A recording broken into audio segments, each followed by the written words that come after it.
Hey, where am I going to pop out of this time?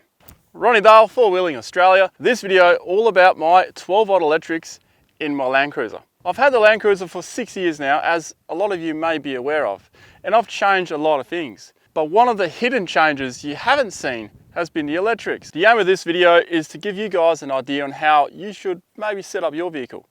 I'm also going to go through all the products in the vehicle, pros and cons. Now, I've had some of these products for 6 years, some only maybe 1 or 2, but this will be a comprehensive, just rip everything apart and talk about it, pros and cons, comprehensive video coming up, guys. Skip points down below if you just want to see another section on its own, but I'll highly suggest you watch the video from start to end, because then you will get a very good idea on what you should do and what you should not do. Stay tuned. There are so many things going on in this vehicle. We're going to start with the batteries, how many batteries I have and why. I have the whole manifest right here, so I'll make sure we're going to cover everything. So I think we'll start with the batteries. Well, look at that. We've had a location change and we're about to talk about batteries. Let's put the manifest up here so it doesn't blow away. Normally, a dual battery system will consist of a cranking battery and an auxiliary battery, like a deep cycle battery, AGM, something that can withstand like a long, low charge, but not high charge. I don't have that. I used to have it, but I've changed the setup for a couple of reasons. One is winching.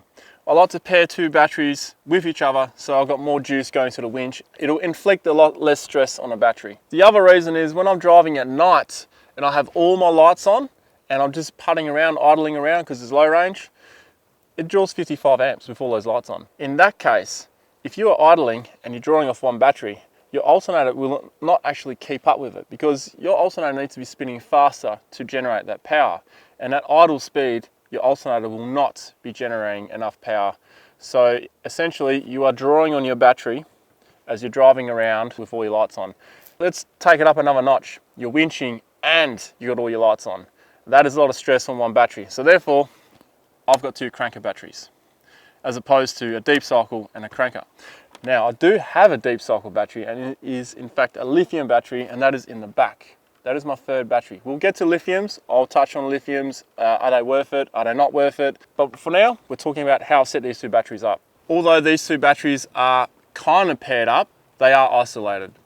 So the main battery is isolated from the second battery, but I can link them. I'll get to that. They are isolated by a 200 amp isolation node that's down here.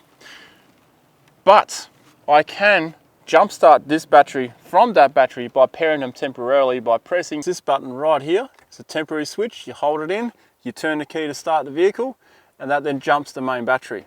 I use the power from this battery to jumpstart the front battery, the main battery.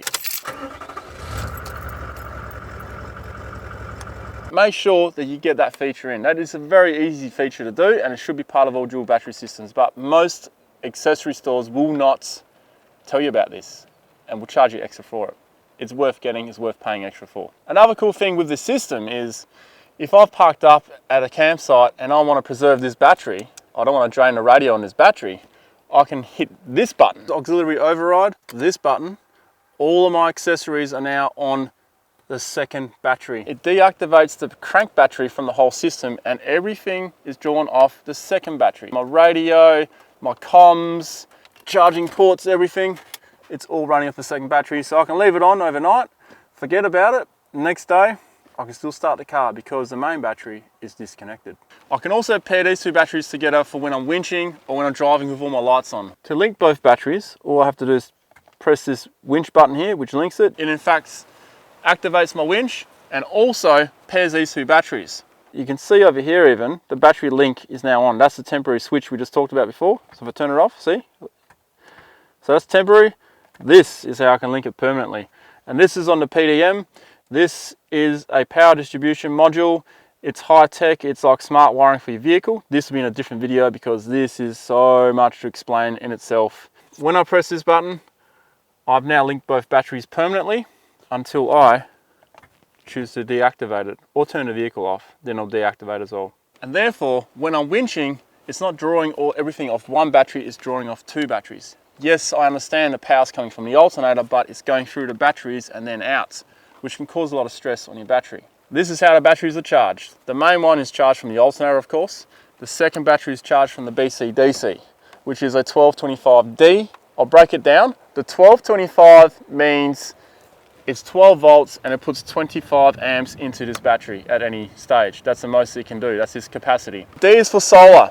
That allows me to put solar into it. So there's an Anderson plug on the side of it here. Also have a solar panel up here that goes into this battery. So this battery is completely charged all the time. The third and final battery, which is a lithium battery. I've had AGM in the past. Absorbed glass mat battery. Once I switch to lithium, so much better. So much better. If you want a good battery that lasts a long time and you do a lot of traveling, lithium battery is the go. Now I will deep dive into this in a video, lithium versus AGM other batteries. But in this video, we're going to keep it short, right? Condensed, because there's a lot to talk about. So lithium battery, a lot lighter. Cycle life is 2,000 plus cycles from 100% down to 20%. When you get to 20% on my lithium battery, you still got 13 volts. This one's an all-spark 100 amp hour. Understanding an AGM is a lot heavier. They're about 25 kilos to 30 kilos. And the cycle life on an AGM battery is only generally about 400 to 450 cycles from 100% down to 50%. Once you go beyond 50%, you're looking at 11 volts and 10 volts. Not good. I've gone through a lot of AGM batteries since I've owned this vehicle. Since I switched to lithium, it's still going strong and it's enough to power everything and it's so much lighter. It charges 5 times faster than a normal AGM. BMS, battery management system, 30 amps. What powers my lithium? The red arc system up here. This is a BMS 30. That powers this battery from the front. So it draws power from the front battery or alternator to charge this while I'm driving the battery. Parked up here, it's using solar. Or if I'm parked up at home, AC plug. I put the AC in, I can charge the battery up pretty fast. Just the quick pros and cons on the BMS 30. The con is it is big, so you have to have a dedicated place to put this. In a camper trailer or a caravan, it's pretty easy, but in a vehicle, it may not be that easy. The pro here is instead of having a BC-DC charger, an AC charger, and a solar charger all separate, and all these wires going everywhere, it's a lot less mess and everything is sorted out in one unit. So if you buy this unit, I would say you'll probably be spending about the same, or if not less, than if you had to get all the different components and all the wiring and all the time spent setting it up. You're better off just getting this one unit. As far as I'm concerned, that is a bloody good unit. And if you have a vehicle you want to set up for, long distance traveling and you need to power a house battery and you've got a lot of accessories you want to power, I would suggest getting something like that or something similar that can do all three things. Just make sure that it has a lithium profile in it, because you may not have a lithium battery now, but you may decide to later. And if you don't have a lithium profile in the system you're running, like this one does, then you can't run a lithium battery. Another thing I've done with the BMS 30 is I have 2 display outputs coming out of it now. I used to only have one. I can control everything and see everything from either one. It just shows the same thing. Let's talk inverters now. I have a 700 watt inverter. I almost said 750. It's a 700 watt inverter. It's a red arc inverter, happens to be.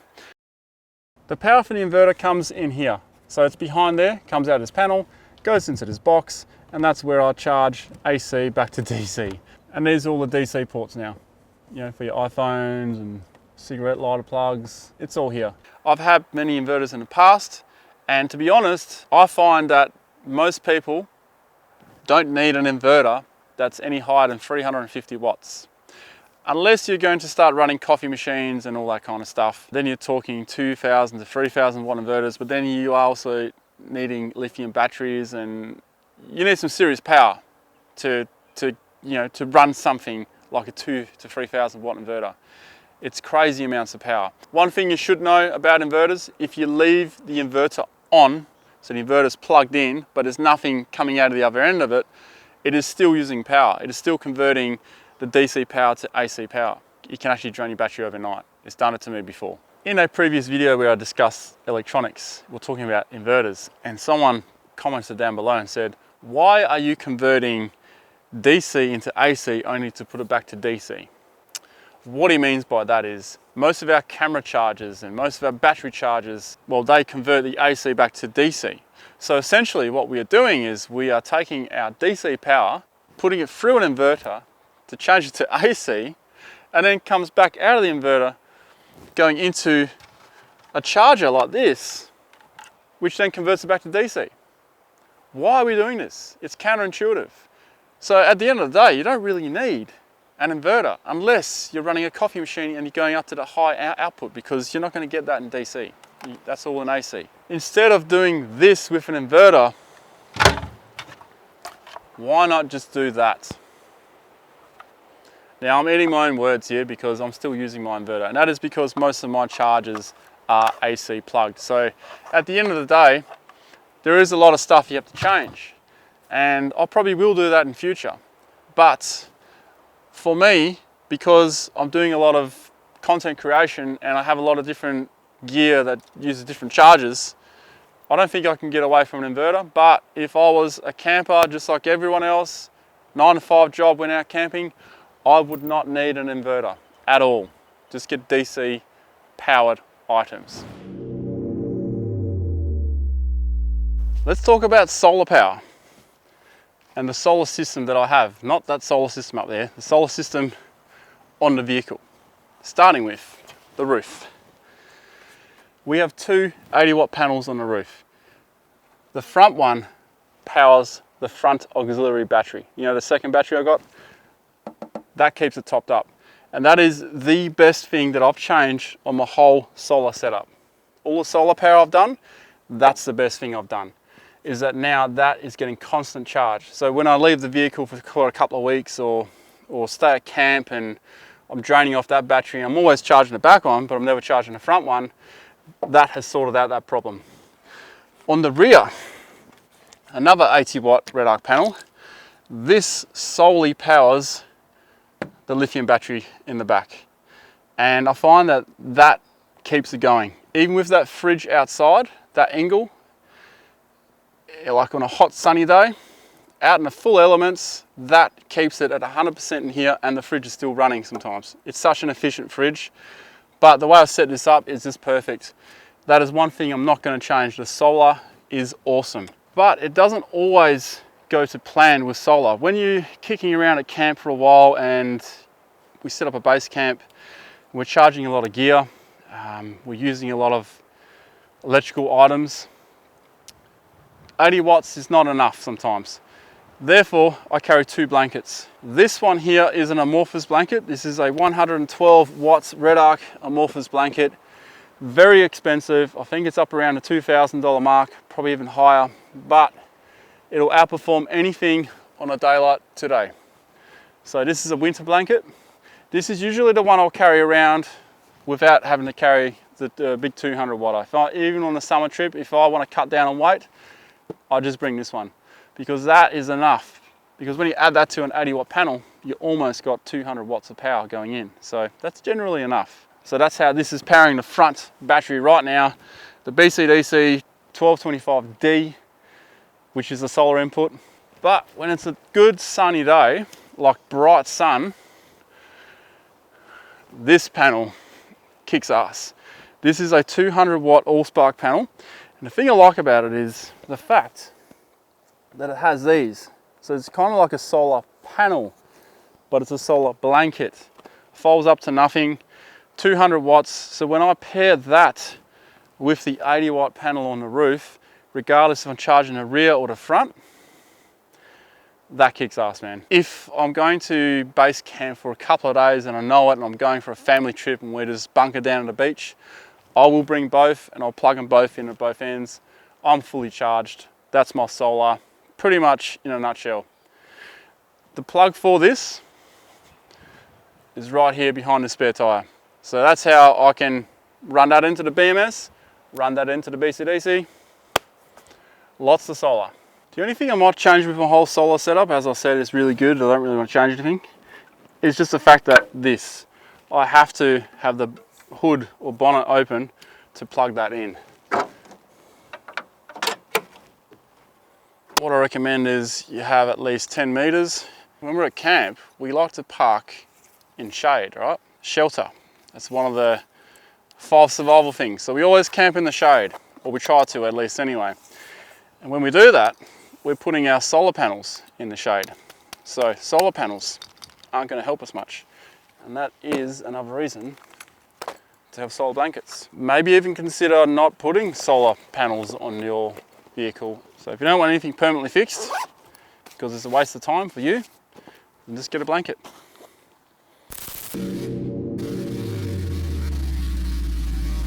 I went and bought this particular charger here. This is a CTEK H-stage charger, AC charger. You plug it into your household plug at home off an extension lead, and what that does is it'll trickle charge your front batteries. You got to charge it for like 12 to 24 hours. That's what I did with my front auxiliary battery, no, not the front crank battery actually. So when you come home from a trip, it's actually not a bad idea to just disconnect your batteries and just charge them with this, because the crank battery never gets 100% charged because it's running off the alternator. It doesn't get all those other profiles that that really get it up to 100%. It's not something you have to do, but if you want to take care of your stuff, it's not a bad thing to do. So the lights on the vehicle, well, you need to keep in mind how much power they draw. So for example, all of mine combined, all of them, will draw about 55 or 50 amps. As you'll see down here, this is the PDM. Now, as I switch all my lights on, let's switch them all on, I'll show you what it's drawing. So we've got side lights, roof lights, work lights, reverse lights. And now that I flick the high beams on, boom. So now we have the roof and the front LEDs on, and we have the HIDs on. We'll have a look over here. And that there will tell us what the battery is actually drawing out. So because we have the fridge on and the lights on, that's what it's charging, well, drawing there. It's 6.4, 6.8 amps jumping in between. That's from the auxiliary battery amps and auxiliary battery voltage. Here we have main battery voltage. As you can see, it's dropped to 12.4, and that's because it's running off one battery and we're idling. That's what I was talking about. And it's now at 46 amps or 47 amps being drawn out of the main. So now we join the batteries. That should help it a bit. So it's just jumped up as I just joined the batteries. 12.7. So it is that idle. So this will give you an idea of when you're just parked up and you're working around, you're setting up camp or whatever, or you're trying to recover someone. If this is sitting and idling, it's going to really draw out of your battery. So let's switch that off. So I've unpaired it now.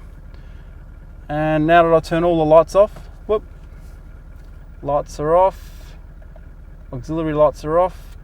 Now we're back down. I'm running 2 scan gauges, as you can see as well. This one just to keep an eye on everything that happens with the battery, and this one here just to keep an eye on the vehicle itself. 50 to 55 amps. That's a lot of power. Now I mentioned that earlier when we were talking about the batteries. So you really got to make sure that you're set up to be able to cater for all that power with your dual battery system or whatever it is you're doing. Or maybe consider not getting so many bloody lights. That could be another good one, right? So, you know, be careful what you do. Other lighting to consider when you work out your battery life and all that, even these lights here, they don't draw much, but everything adds up in the end. These lights are a combi light, so we have red light for night time to keep the bugs away, and we have white light. You can run them both at the same time if you really want to. But red and white, 2 different switches.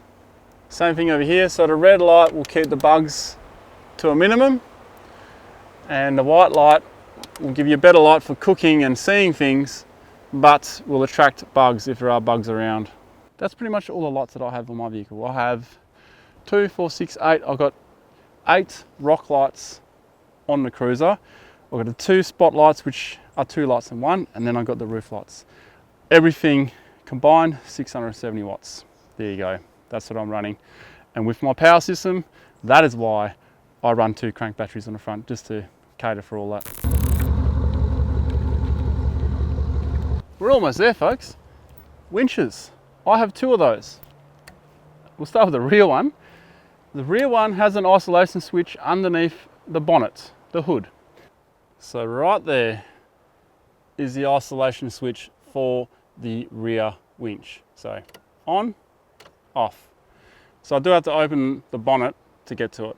That way no one can come at the back here and tamper with it, or if one of the kids grabs my remotes inside the cab, they can't just spool it out while I'm driving or whatever. It is paired up to both batteries as well. This front winch, control box here. The isolation on that is on the PDM, which is inside, which I showed you before. That's that winch button I was pressing before. Yeah, press on, press off. That's how I activate this winch here so that it's live. I then plug the cable in and then run it. In my previous video, I had 2 fridges in the build, in the setup. It was a different canopy. If you do need fridge and freezer, consider going a combi fridge like this, because if you have 2 separate fridges, one as a freezer, one as a fridge, you got 2 compressors rolling, and that will double the draw on your vehicle and your battery. And before you know it, look, some people have a hard enough time to maintain one fridge. The way I set mine up, I can maintain this easy. I can leave it in the driveway as long as there's full sun, or as long as it's outside and it gets a bit of sun. The solar keeps the batteries charged, and this doesn't draw much at all. I think the most it'll draw is like 2.7, and that's when it's running. So just be mindful of that, and that's why I've only got one fridge now. The other fridge is in the trailer. So I hook up the trailer, that's a whole different story. Righto guys, that was a brief look at my electrical setup. Well, it's a bit more than a brief look, but look, we can deep dive into a lot of things, and we will in different videos, but there will be that dual battery system video. I know you guys have been waiting for it for quite a while, probably about 5 months. It is coming, just be patient. I'll show you the right way, the wrong way, the cheap way, the best way to set up a dual battery system, what to look out for and what not to do. Also, if you want a dedicated video on perhaps inverters, you know, because I could dive more into that, there will be one on lithium batteries as well. I'll probably do that at the same time as talking about the dual battery system, but there is a lot of stuff that can be covered here. So if there's anything else you guys can think of that you would like more information on, comment down below. Now, we'll leave a playlist at the end of this video and down in the description below. And that playlist will have all my electrical tips that I've done in the past, possibly even some of my old setups. Actually, I'll leave them out because this is the best setup. And there'll also be that the solar video. I did a whole video dedicated to solar, so you guys can get a bit more of an idea about all the solar panels, because in this video, we just touched briefly on everything. So thanks again for watching, guys, and check out one of those playlists. Cheers, guys. Catch you later.